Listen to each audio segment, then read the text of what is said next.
अस्सलाम वालेकुम। अब हम लोग चैप्टर नंबर 2 के स्लाइड्स वाले न्यूमेरिकल कर रहे हैं। इजी और बहुत बेसिक सवाल हैं, बिल्कुल परेशान होने की ज़रूरत नहीं है, इजी है। तो क्वेश्चन नंबर 1 क्या बोल रहा है कि अब हमने जो है एक प्रेस को रबर पैड के ऊपर रखा हुआ है और प्रेस जो है रबर पैड के ऊपर एक उसने इनिशियल डिस्प्लेसमेंट दी है। If the rubber pad is compressed 5 millimeter by the weight, जैसा कि मैंने आपको अपनी पुरानी वीडियो में बताया कि जब हमारे पास इनिशियली डिस्प्लेसमेंट आएगी तो उसका मतलब इनिशियली वेलोसिटी ज़ीरो होगी, और जब इनिशियली वेलोसिटी कभी हमें दी हुई होगी तब इनिशियल डिस्प्लेसमेंट ज़ीरो होगी। तो इस केस में हमारे पास इनिशियल डिस्प्लेसमेंट मौजूद है। हमने सवाल की रिक्वायरमेंट किया है, हमें नेचुरल फ्रीक्वेंसी और टाइम पीरियड निकालना है। बहुत ही आराम से इंशाल्लाह निकल जाएगा। हमें पता है ओमेगा एन जो होता है अंडर रूट के अपॉन एम के बराबर होता है। मैं आपको बताता हूँ थोड़ा सा।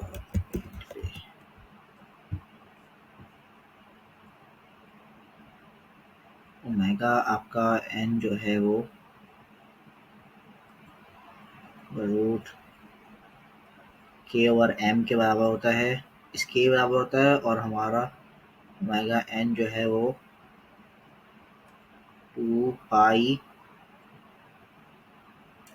टाइम पीरियड के भी बराबर होता है। अभी तो खैर हम इसको यूज़ करेंगे, इसको एक्स्ट्रा है।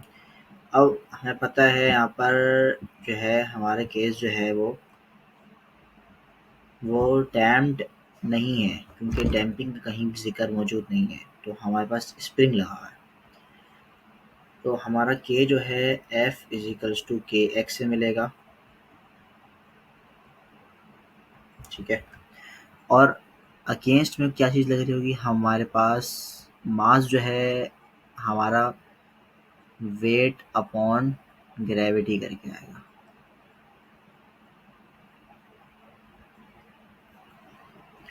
हमने यहाँ से के की वैल्यू को सेपरेट करना है। के की वैल्यू क्या निकलेगी, एफ ओवर एक्स, और जी की वैल्यू हमारी निकलेगी, एम की वैल्यू यही होगी डब्ल्यू ओवर जी। तो हमारा ओमेगा एन की वैल्यू क्या बनेगी, f over x divided by डब्ल्यू ओवर जी। अब ये डिवाइडेड है। अब जो लगने वाला स्प्रिंग पर जो फोर्स है वो भी वेट है, वेट और फोर्स बराबर हो जाएंगे। तो फोर्स बराबर हो जाएगी हमारी वेट के, तो वेट और फोर्स हमारे कैंसिल होगा। तो हमारा डब्ल्यू एन का फॉर्मूला क्या बनेगा, अंडर रूट जी ओवर एक्स, ठीक है। तो यहाँ पर मौजूद है एक्स मौजूद है हमारे पास, जी हमारे पास ग्रेविटी होती है, ओमेगा एन आ गया। ओमेगा एन आ गया, जब हमने टाइम पीरियड इजीली निकाल लिया 2 पाई अपॉन ओमेगा एन करके, सवाल हमारा मुकम्मल हो गया। इतना सा सवाल था। अगर इन केस वो हमसे ये पूछ लेता कि in order to avoid the resonance, the machine must not operate at this RPM, below this and above this value is over, okay, over लिखा हुआ। अब अगर पूछता है कि हम क्या कौन सी मतलब इस आरपीएम पे नहीं चला सकते हैं, हमारी लिमिट है, तो फ्रीक्वेंसी का फॉर्मूला हो गया ओमेगा की वैल्यू 2 पाई एफ, और एफ बराबर होता है एन ओवर 60। तो हमने यहाँ से आरपीएम निकाला कि इस आरपीएम में हमें मशीन को नहीं चलाना है, क्योंकि हमें प्रॉब्लम क्रिएट करके थी 2 पाई एफ करके और एन ओवर 60 करके।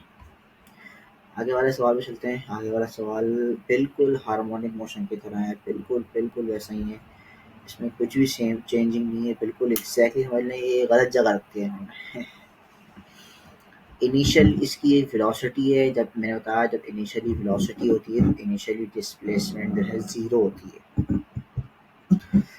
तो कुछ भी नहीं करना है, हमने एक इक्वेशन अज्यूम कर ली है हार्मोनिक की। अच्छा, इसमें टाइम पीरियड जो है वो हमें 2 सेकंड मौजूद है। जब हमें टाइम पीरियड मौजूद है तो हम ओमेगा एन बहुत इजीली निकाल सकते हैं, और हमें इनिशियल डिस्प्लेसमेंट बताई हुई है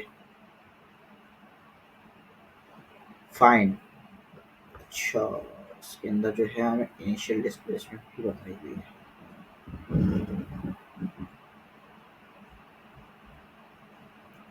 सिंपल हार्मोनिक मतलब maximum velocity, sorry my mistake, इसमें मैक्सिमम वेलोसिटी 10 सेंटीमीटर पर सेकंड है, और इसमें इनिशियल वेलोसिटी 2 मीटर पर सेकंड। हमारे इस केस में हमारी एक्स डॉट डॉट जो है यानी इनिशियल वेलोसिटी जो है वो ज़ीरो है। तो भाई हमने जो है एक्स नॉट की इक्वेशन लगाई, एक्स डॉट एक्स की। आपकी मर्जी है, आप इसको ना साइन से भी करके अगर आप देखेंगे तो बस फ़र्क ये आएगा कि आपका फाई की वैल्यू चेंज आएगी, तो घबराने की बिल्कुल ज़रूरत नहीं है। फाई की वैल्यू ऑब्वियसली चेंज आएगी, phi is the phase angle, सही है, तो फाई की वैल्यू चेंज आएगी। तो a cos omega n t minus phi. अच्छा, अब जो है एक दफ़ा डेरिवेट करेंगे, एक्स डॉट की वैल्यू आ गई, एक दफ़ा दोबारा डेरिवेट करेंगे, एक्स डॉट की वैल्यू आ गई। फॉर मैक्सिमम एक्सेलरेशन से बचेगा क्या, a omega n square. For maximum velocity सिर्फ ए ओमेगा एन बचेगा, ये दोनों चीज़ बचेंगी बस। अच्छा, उसने हमें क्या बताया हुआ है, ओमेगा एन की वैल्यू तो हम इजीली निकाल सकते हैं, ओमेगा एन की वैल्यू हम पहले निकाल देते हैं, और हमें अब क्या चाहिए, ए की वैल्यू चाहिए। ए की वैल्यू हम कैसे निकालेंगे, उसने हमें बता दिया कि एक्स डॉट जो है उसकी मैक्सिमम वेलोसिटी जो है 10 सेंटीमीटर पर सेकेंड है। तो एक्स डॉट यानी ए ओमेगा जो है वो किसके बराबर है, 10 के बराबर है। ये बिल्कुल वही इक्वेशन लगाई है यहाँ पर, और ए की वैल्यू निकालनी है। जब ए की वैल्यू निकाल ली तो सवाल ही हल हो गया हमारा, तो मसले की बात ही नहीं है। अच्छा, फाई की वैल्यू हम कैसे निकालेंगे, फाई की वैल्यू हमने कैसे निकाली है, जब हमारा फाई है उसकी हमें उसने इनिशियल वेलोसिटी बताई, इनिशियल डिस्प्लेसमेंट बताई, यानी एक्स नॉट बताई, जब time is equal to zero. तो हम टाइम को यहाँ पे जीरो पुट कराएंगे तो क्या बन जाएगा, ए कॉस माइनस फाइव बन जाएगा, जो कि माइनस खत्म कर देगा, ए कॉस फाइव बन जाएगा। कुछ भी नहीं करना है इसके अंदर, आपने ए की जगह ए को रखना है, और एक्स नॉट की जगह एक्स नॉट यानी इनिशियल डिस्प्लेसमेंट जो कि आपको 2 सेंटीमीटर बताई हुई है, और सवाल को हल कर देना। आप ए ए और फाई नॉट इस तरह निकालें, ठीक है। मैक्सिमम एक्सेलरेशन बहुत इजी है, मैक्सिमम एक्सेलरेशन ए ओमेगा एन स्क्वायर से निकलेगा, ठीक है। और अगर आपको बोला जाए कि इनिशियल वेलोसिटी भी निकाली है इसने, इनिशियल वेलोसिटी, अच्छा देखें मेरा सुन, जब हमें बताई भी नहीं हो ना डिटेल्स तो हम उसको ज़ीरो ही लेंगे, एक्स डॉट डॉट को, और जब हमें निकालने उसने बोली है तो हम time is equal to zero put करके वैल्यू निकालेंगे एक्स डॉट की जो है रिस्पॉन्स से। तो एक्स डॉट का रिस्पॉन्स क्या है हमारे पास, ये सही है। और जो वो बात है ना वेलोसिटी ज़ीरो वाली, वो डैम्प्ड के लिए, मतलब वो डैम्प ऑसिलेशन के लिए, इसके अंदर सी की कंडीशन आती है, जो मैंने सजेस्ट करवाए हैं उसके अंदर डैम्पिंग का टॉपिक है, और डैम्पिंग के बगैर भी है। मतलब कि जब हमें नहीं बोला हुआ, जब वैल्यू नहीं दी हुई तो हम उसको ज़ीरो लेंगे, सही है। तो हमें उसने बोला हुआ कि दी phase angle the maximum acceleration the initial velocity, तो टाइम की वैल्यू इसमें सिंपली ज़ीरो पुट करेंगे और एक्स डॉट की वैल्यू आ जाएगी, तो खिलाफ बढ़ाने की ज़रूरत नहीं है।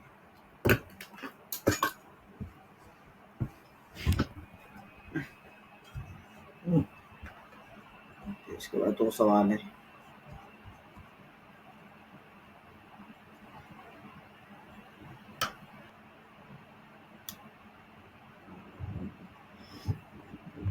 अगला सवाल देखते हैं कि the time period of the damp free vibrating structure estimated is 1.25। मतलब जब डैम्प्ड का जिक्र हो गया ना तो अब डैम्पिंग का बात आएगी। डैम्पिंग की बात आते ही आपने जीटा की वैल्यू निकालनी है, सही है। अच्छा, आपने किसने जब हमें टीडी दिया है ना तो इस फॉर्मूले के थ्रू हम ओमेगा एन भी निकालते हैं और ओमेगा डी भी निकालते हैं। जब हम टीडी डालेंगे तो ओमेगा डी निकलेगा, जब हम टी एन डालेंगे तो हम ओमेगा एन निकालेंगे। तो यहाँ पे टीडी दिया हुआ है तो हमने ओमेगा डी निकाल दिया। उसने हमें डैम्पिंग कांस्टेंट मांगा है।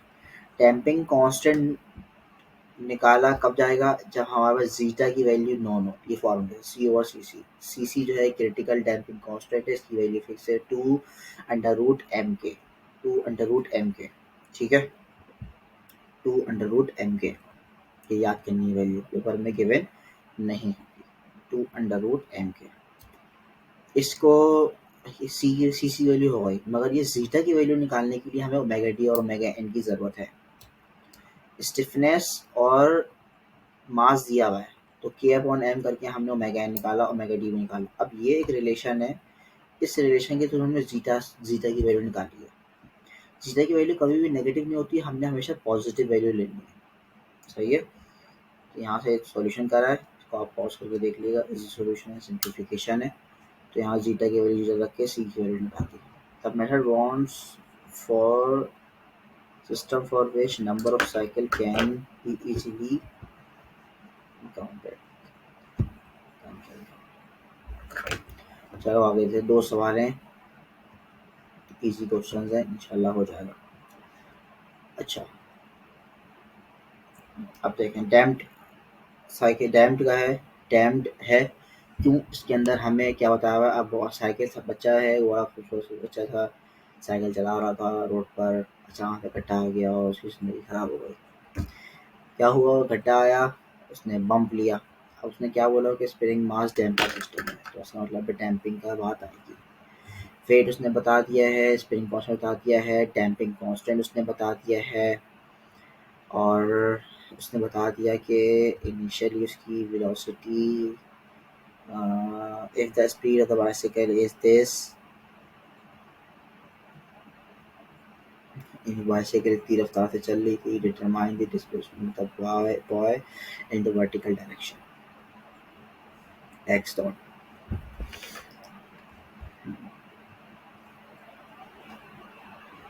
ठीक है, अच्छा देखें, नहीं करना, इसी क्वेश्चन है। ओमेगा एन हमें देखें, जब भी हमारे पास इसी कंडीशन आएगी ना, हमें जीटा की वैल्यू निकालनी है। ये बात आप याद रख लीजिए, डैम कंडीशन के अंदर जीटा सबसे पहले निकालना है, क्योंकि ये मालूम करना है कि किस तरह का डैम है, अंडर डैम्ड है, ओवर डैम्ड है, क्रिटिकल डैम है, कौन सा। तो जीटा निकालने के लिए या तो सी और सी सी हो, या फिर ये इक्वेशन के मुताबिक ओमेगा डी और ओमेगा एन मौजूद हो। तो अगर सी मौजूद हो तो मैं सी सी ईजीली निकाल सकता था, एम और के की, एम और डब्ल्यू एन। अच्छा, ये फार्मूला 2m ओमेगा एन और 2m के, ये दोनों सेम है। जो ओमेगा एन की इक्वेशन होती है ना, √k/m, ये उससे इसको सिंप्लीफाई किया हुआ है।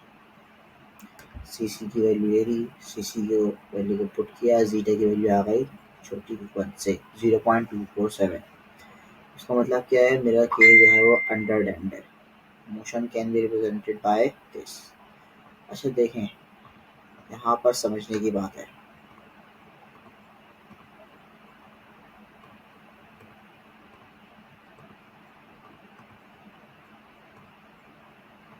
यहाँ पर समझने की बात है। अब आपको लग रहा होगा कि ये आपकी इनिशियल वेलोसिटी है, मगर नहीं। इनिशियल वेलोसिटी आपकी वो होगी जो नीचे डायरेक्शन में होगी, अब वो है नहीं। अब वो आप ज़ीरो लोगे, जब मौजूद नहीं है तो वो ज़ीरो लोगे, आगे ली हुई भी है, ठीक है। और आपकी इनिशियल डिस्प्लेसमेंट है 5 सेंटीमीटर, ठीक है। तो आपके पास ये इक्वेशन गिवन होगी। ओमेगा डी आपको मालूम है, फाइनाइट आपको निकालना है, ओमेगा एन मालूम है, आप ओमेगा एन मालूम है, ओमेगा डी मालूम नहीं है। ओमेगा डी तो आप इजीली निकाल सकते हो, थीटा और ओमेगा एन की वैल्यू मौजूद है। तो आपने क्या किया, सिंपली जो है फाई नॉट की वैल्यू निकाली। फाई नॉट और एक्स नॉट ये दो चाहिए आपको। अच्छा, ये वाला एक्स नॉट और ये वाला एक्स नॉट में फ़र्क है। ये एक्स नॉट जो है ना मैक्सिमम डिस्प्लेसमेंट है, मतलब ये एम्पलीट्यूड है आपका, मैक्सिमम डिस्प्लेसमेंट नहीं, एम्पलीट्यूड है आपका ये। और इसकी इसकी ना ये इक्वेशन है, ये भी आपको गिवन होनी चाहिए, गिवन होनी चाहिए आपको ये। इसके अंदर आपको एक्स, ये कैपिटल एक्स नॉट है, ये स्मॉल एक्स नॉट है। स्मॉल एक्स नॉट की वैल्यू मालूम है आपको, अब और स्मॉल एक्स नॉट डॉट की वैल्यू 0 है। सिंप्लीफाई किया आपने और एक कैपिटल एक्स नॉट की वैल्यू निकाली है इसके अंदर। सही है। Spring damper will stretch by 5 centimeter as soon as 9 will vanish. N will vanish. अच्छा, अच्छा देखें, आप इस चीज़ को इस तरह भी एनालाइज कर सकते हैं कि जब ये पूरी तरह दब जाएगा 5 सेंटीमीटर, मतलब ये घट्टे में चले जाएगा, तब उसकी मैक्सिमम डिस्प्लेस, मतलब जो उसकी हमने मैक्सिमम उसको पुश किया है, मतलब इनिशियल उसको एक पुश दिया है, उस वक्त तो उसकी जो है वेलोसिटी ज़ीरो ही होगी ना। तो उसके अंदर हमने एक्स डॉट की वैल्यू पुट करी 0 और सिंप्लीफाई किया, एक्स डॉट आ गया। अब हमें फाई चाहिए, फाई की वैल्यू आपको गिवन होगी, और आपको नहीं गिवन है तो आपको सिंपल क्या करना है, वाई और एक्स। वाई की वैल्यू ये है, एक्स की वैल्यू ये है।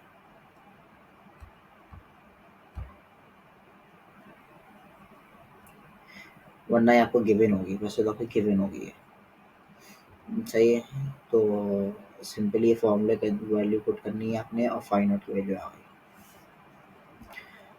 अब फाई नॉट ए नॉट को एक्स नॉट की जगह आपने पुट करना है, एक्स की जगह पुट करना है, और सवाल हमारा मुकम्मल हो गया। लास्ट सवाल है क्रिटिकली डैम्प्ड, इसी क्वेश्चन है। क्रिटिकली डैम्प्ड का मतलब यही है कि आपकी जीटा की वैल्यू 1 है। The maximum principal required distance of a gun is specified, उसको आपको डिस्प्लेसमेंट दे दी है एक्स की 0.5 metres if the initial recoil velocity is to between 8 metre to 10 metres. ये आगे जाके आप इन दोनों का ना मीन लोगे। ये सवाल जो है मैं बताता हूँ। Find the mass of the gun and spring stiffness. Basically इसमें बोला तो ये दोनों है कि हमें मास भी निकालना है और स्प्रिंग निकालना है, मगर इन दी एंड सिर्फ और सिर्फ स्प्रिंग निकाला हुआ है, मास को 500 अज्यूम किया हुआ है जो सवाल में गिवन है। तो शुरू करते हैं सवाल।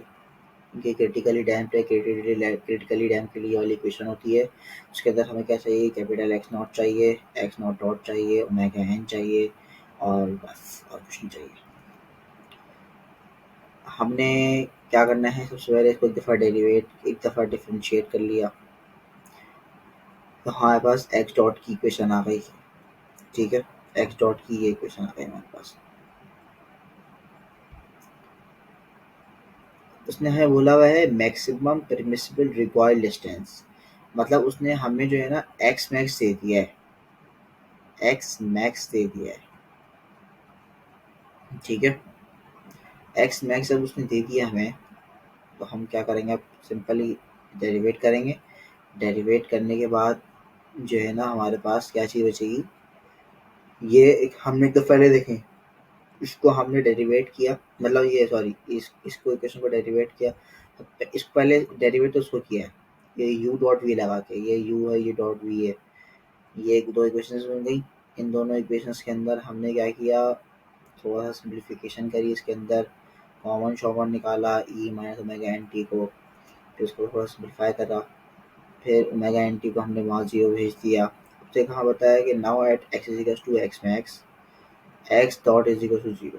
जब हमारी मैक्सिमम डिस्प्लेसमेंट होगी तो उस पर हमारे पास वेलोसिटी 0 होगी, और जब हमारे पास टी जो है इन्फिनिटी होगा तो हमारे पास एक्स नॉट 0 है। फोर्थ इस केस नॉट गिवन मेंशन, हमने एक्स नॉट को अज्यूम किया है कि 0 है, इस केस के लिए हमने अज्यूम किया। हमने जो है सिंपली इस वैल्यू को वहाँ 0 लेके गए और अरेंजमेंट करी, एक्स नॉट से एक्स नॉट कैंसिल हुआ, ओमेगा एन बचा, और सिंपली जो है ना ये वाली इक्वेशन आ गई थी, ये वाली। मतलब जब हमने टाइम को इन्फिनिटी डाला तो एक्स मैक्स आ गया, क्योंकि मैक्सिमम डिस्प्लेसमेंट हो गई। टाइम टी एम डाला मतलब टाइम मैक्स, तो टाइम मैक्स ले लिया था 1/ओमेगा एन। सही है, 1/ओमेगा एन। टी एम की वैल्यू है यहाँ से ये वाली ओमेगा एन, टी एम की वैल्यू ओमेगा एन। और जब हमने टाइम इन्फिनिटी डाला ना तो हमारे पास ये वाली इक्वेशन थी। सही, टी की जगह 1/ओमेगा एन जब डाला, ओमेगा एन की जगह टी को 1/ओमेगा एन डाला तो ओमेगा एन से ओमेगा एन कैंसिल हो गया, सिर्फ -1 बचा। अरेंजमेंट करी, ओमेगा एन की इक्वेशन बन गई मेरे पास। सही है, taking mean value of X naught dot, X naught dot की हमने मीन वैल्यू ली है, X naught dot is equal to 9 metre per second, क्योंकि 8 to 10 जो है उसकी वेलोसिटी थी, तो हमने अरे मीन वेलोसिटी ली है। ठीक है, तो हमने एक्स नॉट डॉट की वैल्यू पुट करी, एक्स मैक्स जो है 5 था, एप्सिलॉन -1, ओमेगा एन की वैल्यू आ गई हमारे पास ये। अब हमें पता है वहाँ से हमने, मैंने बताया आपको 500 रिज्यूम किया हुआ है, तो ओमेगा एन की जगह शॉर्ट नोट के अपॉन एम लिया, तो के की जगह के की वैल्यू, के तो हमें निकालना है, ओमेगा एन की जगह ओमेगा एन की वैल्यू, एम की जगह एम की वैल्यू, के की वैल्यू हमारी निकल गई। ये सवाल हमारा मुकम्मल हो गया। ठीक है, ओके, दुआ में याद रखें। थैंक यू, अल्लाह हाफिज़।